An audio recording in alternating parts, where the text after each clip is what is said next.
Hey folks, John here. So let's talk about the value of competition of ideas on our thinking. I think this is important because in my view, the ideal way to decide positions of policy is through reasoned and pragmatic discussion of the issues. Sort of a weighing exercise where a bunch of informed people acting in good faith look at the pros and cons of various options. And back in the real world, this is of course almost the complete opposite of what happens.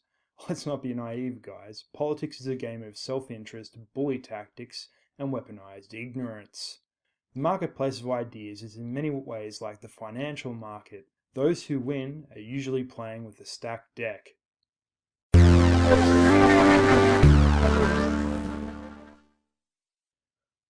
Over the last 3 or 4 years, our political system has seen a massive rise in polarization, and what's becoming increasingly apparent is the mass institutional power that the radical left has managed to accrue for itself, seemingly under the noses of everyone.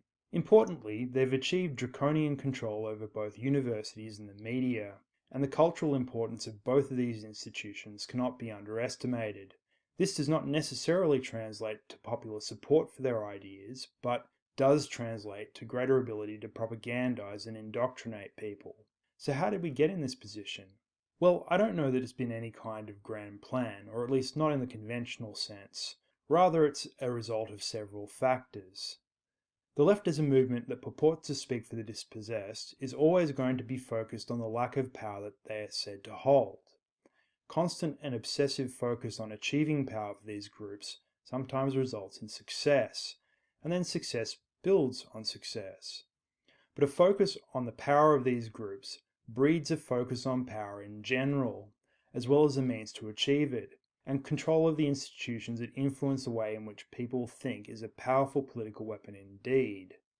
The universities guide the development of thought in our young, while the media is the filter through which adults see the world. Now, the media isn't exclusively left-wing, but in the last few years, the centrist media has pretty much disappeared and had been subsumed by radicals on both sides, and it's the left that seem to have succeeded in grabbing the largest slice of the pie. So why has the centrist media disappeared? Well, the answer, as in most things, is in economics. The rise of the internet has undermined the traditional business models of media companies. As such, careers in journalism are less stable. For the average career journo, there are much lower salary prospects in comparison to other careers, and this is all going to get worse going forwards. As such, those who choose to go into this field are doing so because they have motivations other than money, that outweigh the need to earn a good living. If you are someone who wants to push an idealistic message, then you might be willing to go hungry to do so. How about universities then? These institutions are supposedly about people thinking rationally about the world. How do they become overrun by ideologues, which is to say, people who are engaged in doing the precise opposite of this, and are actively encouraging others to do the same? Christina Hoff Sommers, a professor of philosophy, wrote a good book on this back in the mid-90s called Who Stole Feminism? It traces a history of what amounts to a hostile takeover of the academy by gender studies departments over the course of several decades. The interesting part is that according to Sommers, this takeover was not achieved by convincing anyone, but was achieved through bureaucracy. Feminists would get themselves hired to administrative positions, and occasionally would be promoted to hiring positions. Once there, they would only hire or promote like-minded people who do the same, and in administrative decisions, these people vote as a bloc. Over the decades, this practice has snowballed until the majority of administration in many of our universities was ideologically feminist. This kind of weaponized nepotism gave immense institutional power to the gender studies departments over other departments, allowing them to influence funding decisions. As such, in many of these places, it is impossible to progress with a career in academia unless you are either openly on the radical left or are at least willing to give lip service to it. Given that there is a correlation between the types of personalities who are likely to become academics and those who lean left anyway, this further lessens the resistance to more radical types. In fact, a study in 2016, published by the Econ Journal Watch, found left-wing academics outnumbered the right on campus by a ratio of 11.5 to 1. It also found this discrepancy had increased since 2004, and that due to the age profile, would only continue to increase. The ratio also varied across disciplines, so while in economics it was only 4.5 to 1, in the history department it was 33.5 to 1. Does this not strike anyone else as a problem? It's hard not to believe that this climate impacts on what people are taught. Certainly there are cases where politically minded professors use their platform to openly proselytize to their students, and the Gender Studies department appears to be little else. As such, the classroom can become a place of indoctrination rather than a place of learning. As was demonstrated recently at Laurier University in Canada, even a politically neutral presentation of a controversial topic was not considered acceptable to the administration. The thing is, can you shield people from those ideas? Am I supposed to comfort them and make sure that they are insulated away from this? Like, is that what the point of this is? Because to me, that is so against what a university is about. So against it. I was not taking sides. I was presenting both arguments. Okay. So the thing is about this is, if you're presenting something like this, you have to think about the kind of teaching climate that you're creating. And this is actually, these arguments are counter to the Canadian Human Rights Code. Ever since, and I know that you talked about C-16, ever since this passed, it is discriminatory to be targeting someone due to their gender identity or gender expression. So bringing something like that up in class, not critically, and I understand that you're trying to like... It was critical. No. I introduced it critically. How so? Like I said, it was in the spirit of debate. Okay, in the spirit of the debate is slightly different than being like, okay, this is like a problematic idea that we want to unpack. But that's taking sides. Yes. Like, it's taking sides for me to be like, oh, look at this guy. Like, everything that comes out of his mouth is BS, but we're going to watch anyway. Okay. So I understand the position that you're coming from and your positionality, but the reality is that it has created a toxic climate for some of the students. How many? It's great that... Ooh, like how many? Okay. One? May I speak? I have no concept of like how many people complained, like what their complaint was. You haven't showed me the complaint. Yes, I understand that this is upsetting, but there's also confidentiality matters. The number of people is confidential? Yes. Okay. Is one or multiple students who've come forward saying that this is something that they were concerned about and that it made them uncomfortable. If this is, for example, a trans student, this is basically debating whether or not a trans student should have rights within one of their classes. And that's not something that is really acceptable in the context of the kind of learning environment that we're trying to create. It would be the equivalent of debating whether or not a student of color should have rights or should be allowed to be married. Do you see where how this is not something like that's intellectually neutral, that is kind of up for debate? This is the Charter of Rights and Freedoms. But it is up for debate. But you're perfectly welcome to your own opinions. Mm-hmm. But when you're bringing it into the context of the classroom, that can become problematic, and that can become something that creates an unsafe learning environment for students. But when they leave the university, they're going to be exposed to these ideas. So I don't see how I'm doing a disservice to the class by exposing them to ideas that are really out there. And I'm sorry I'm crying. I'm stressed out because this to me is so wrong. It's so wrong. Of course, political neutrality is exactly how political material should be conveyed in a place like this.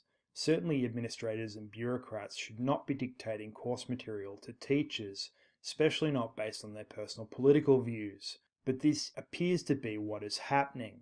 Now, we should not overstate the amount that this happens. The majority of subjects likely do not operate this way. But the fact that it's happening at all, well, that's of concern. It's clear that the radical left have succeeded in achieving some sort of ideological monopoly in the academy. This may not be true of society more broadly, but it can only have a negative impact on political diversity in our society and by extension on laws and public policy. And in this vein, a monopoly of the right would be as bad as one on the left. Competition and debate between different ideals is what challenges us to assess our own views and to refine them. Without challenge, we would never improve, and a monopoly is a lack of competition.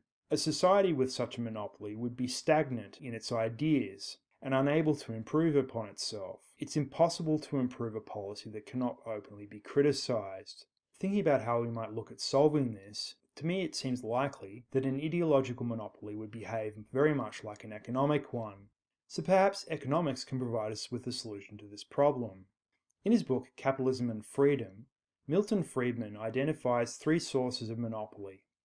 First of all, there's technical considerations, where it's more efficient to have only one enterprise rather than many. An example of this might be railroads or electricity supply. Secondly, there is government assistance, where government laws and policies directly or indirectly produce monopoly conditions, even though this may be unintentional. And thirdly, there is private collusion.